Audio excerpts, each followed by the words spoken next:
बराच वेळा पहिल्यांदा आपलं अस्तित्व टिकवूया. आपण जर अस्तित्व टिकवलं नाही तर आपण जगू शकणार नाही. सर्वात मोठा महत्वाचा प्रश्न घेऊन इथे आलो.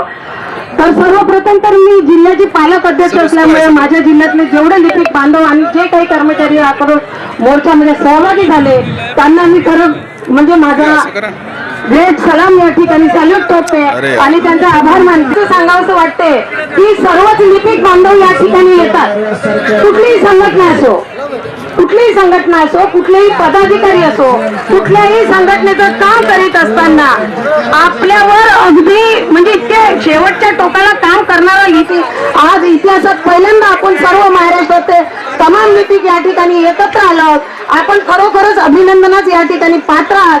परंतु माझी राज्य कार्यकारिणीला कडकडीची आणि नम्र विनंती असेल, आजपर्यंत इतर संघटनेने लिपिक संवर्गाचा फायदा घेऊन समजून घ्या की प्रत्येकाचे दिवस येत असतात. प्रत्येकाचे काय असतात दिवस म्हणतात ना, कधी टिकलीचे दिवस आहे तर कधी कुंकूचे दिवस आहे, म्हणजे कधी सुनेचे दिवस आहे तर कधी सासूचे दिवस आहे. म्हणजे तसंच समजून घ्या की आज आजचे दिवस असतील तर उद्या तुमचे आमचे दिवस. बराच वेळा पहिल्यांदा आपलं अस्तित्व टिकवूया. आपण जर अस्तित्व टिकवलं नाही तर आपण जगू शकणार नाही. सर्वात मोठा महत्वाचा प्रश्न घेऊन इथे आलो. तर सर्वप्रथम तर मी जिल्ह्याची पालक अध्यक्ष असल्यामुळे माझ्या जिल्ह्यातले जेवढे लिपिक बांधव आणि जे काही कर्मचारी याकडून मोर्चामध्ये सहभागी झाले त्यांना मी खरं म्हणजे माझा ग्रेट सलाम या ठिकाणी सॅल्यूट करते आणि त्यांचा आभार मानते. सांगावंसं वाटते की सर्वच लिपिक बांधव या ठिकाणी येतात. कुठलीही संघटना असो, कुठलीही संघटना असो, कुठलेही पदाधिकारी असो, कुठल्याही संघटनेचं काम करीत असताना आपल्यावर अगदी म्हणजे इतके शेवटच्या टोकाला काम करणारा लिपिक आज इतिहासात पहिल्यांदा आपण सर्व महाराष्ट्राचे तमाम लिपिक या ठिकाणी एकत्र आलो.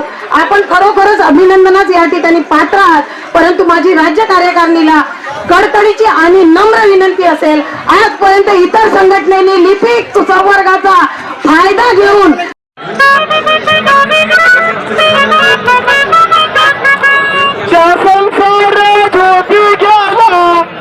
और कचराटानी जागा गेला.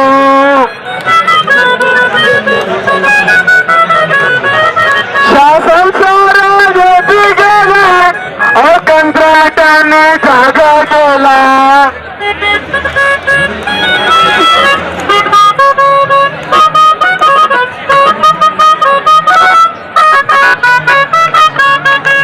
आज आवाज अवघा दूर गेला. किती वर्षापासून कामावर आहे तुम्ही? 15 साल से. 15 वर्षापासून. काय समस्या आहे सांगा म्हणजे. 15 वर्षापासून कामावर आहे. अस्थायी स्वरूपात, कॉन्ट्रॅक्ट स्वरूपात. समस्या सांगा, अडचणी काय काय सांगा. घाबरायचं नाही. या सरकारचं वरती पाय डोकं खाली करून घेऊ. घाबरायचं नाही. आपण घाबरलो ना इतके वर्ष. युनिव्हर्सिटीचे कर्मचारी आहोत, सफाई कर्मचारी आहोत. आम्हाला जितकी सॅलरी देते त्या सॅलरीमधून आमची सॅलरी परत वापस घेतात. आमचा मुद्दा हाच आहे की जितकी सॅलरी आम्हाला मिळते तितकी सॅलरी आम्हाला पाहिजे. सॅलरी आता आम्हाला कोण मागते ती ठेकेदारी.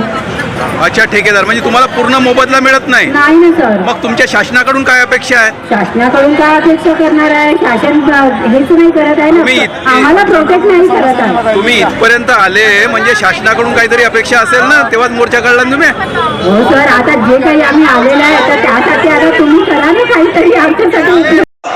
समजून घ्या की प्रत्येकाचे दिवस येत असतात. प्रत्येकाचे काय असतात दिवस म्हणतात ना, कधी टिकलीचे दिवस आहे तर कधी कुंकूचे दिवस आहे, म्हणजे कधी सुनेचे दिवस आहे तर कधी सासूचे दिवस आहे.